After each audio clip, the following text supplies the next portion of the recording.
ഒരിക്കലെങ്കിലും സ്വപ്നം കണ്ടിട്ടുള്ളവരാണ് നാം എല്ലാവരും. കണ്ട സ്വപ്നത്തിന് വലിയ വില കൊടുക്കേണ്ടി വന്ന വ്യക്തിയാണ് പഴയ നിയമത്തിൽ നാം കണ്ടുമുട്ടുന്ന ജോസഫ്. സഹോദരങ്ങൾ അദ്ദേഹത്തെ പൊട്ടക്കിണറ്റിൽ കൊണ്ടു തള്ളുന്നു.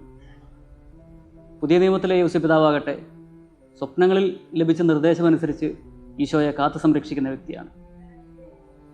ഇന്ന് നാം അറിയുന്ന ഫ്രാൻസിസ്കൻ സഭ ഉദ്ഭവിച്ചതിന് പിന്നിലും ഒരു മാർപ്പാപ്പ കണ്ട സ്വപ്നമുണ്ടെന്ന് നമുക്കറിയാമോ?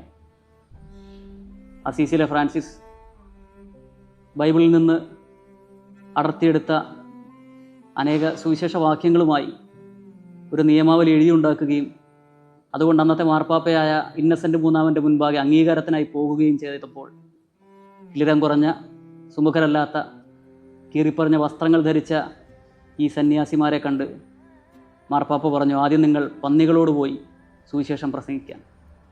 എന്നാൽ അന്ന് രാത്രിയിൽ മാർപ്പാപ്പ കണ്ട സ്വപ്നത്തിൽ തലേന്ന് വന്ന ആ കിളിരം കുറഞ്ഞ മനുഷ്യൻ തകർന്നു വീഴാറായ ലാറ്ററൻ ബസിലിക്ക തൻ്റെ ചുമലിൽ താങ്ങി നിൽക്കുന്ന കാഴ്ച അദ്ദേഹത്തെ ഞെട്ടിച്ചു.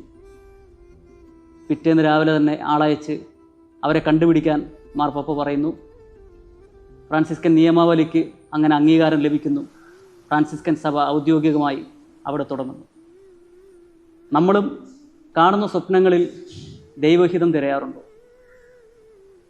നമ്മൾ സ്വപ്നങ്ങളിൽ കെട്ടിപ്പടുക്കുന്ന സൗധങ്ങൾക്ക് ദൈവത്തിൻ്റെ കരവിരലിൻ്റെ സ്പർശമുണ്ടോ?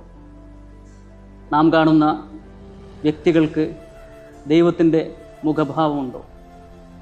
നമ്മുടെ സ്വപ്നങ്ങളിൽ ദൈവഹിതത്തെ തിരയാൻ നമുക്ക് സാധിക്കട്ടെ.